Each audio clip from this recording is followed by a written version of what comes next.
It was a sprawling estate tucked deep in the English countryside, owned by reclusive millionaire Edward Whitmore, a man with no family, few friends, and far too many rooms. The mansion had been in his lineage for centuries, but Edward, a man of numbers and stock markets, had never cared for its dusty hallways or Gothic mirrors. That changed the day a little girl appeared at his gate. She couldn't have been older than 7. Barefoot, soaked from the rain, and wrapped in a faded dress 2 sizes too big, she stood there in silence, eyes as gray as a storm. The butler, Charles, had tried to send her away. But Edward, for reasons he couldn't explain, allowed her in. "Let her warm up by the fire," he said gruffly. "And feed her." Later that evening, Edward sat in his library, staring at the flames in the hearth, nursing a scotch.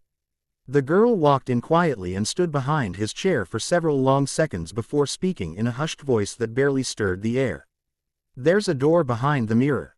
He turned slowly. "What did you say?" She pointed to the tall, antique mirror that hung over the fireplace.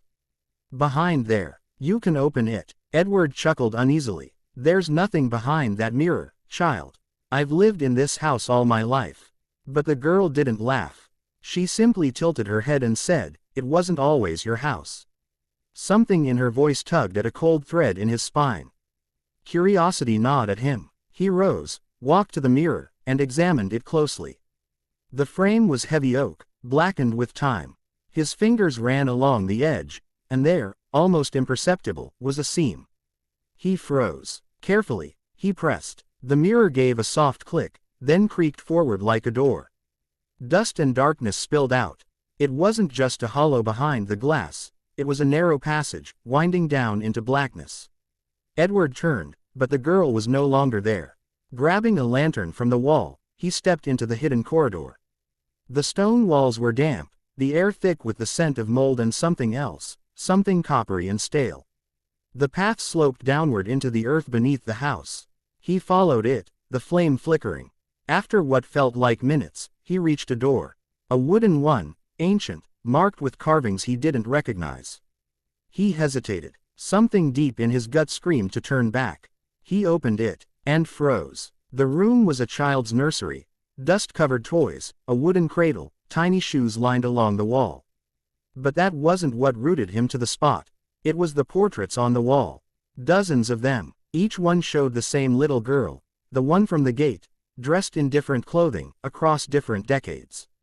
1892, 1893, 1894, 1895, 1896, 1897. In the latest painting, dated 2025, she wore the same faded dress she had on tonight. A chill ran through Edward as his hand trembled around the lantern. He turned to leave, and she was there again, standing in the doorway. "You found it," she whispered, voice echoing strangely in the tight stone chamber. "Who are you?" he demanded, voice cracking. "I was the first," she said. "But not the last." "What do you mean?" She smiled sadly. "This house takes from the bloodline. Every generation. The mirror chooses. The mirror chooses," he echoed, horrified. She stepped closer, and suddenly, her eyes no longer looked like a child's, they looked ancient. "I was your great-aunt, Edward. The one no one speaks of. The one who disappeared. Now that you've opened the door, it's your turn to stay." The lantern flickered violently. Edward screamed. Upstairs, the mirror swung closed on its own, sealing silently into the wall.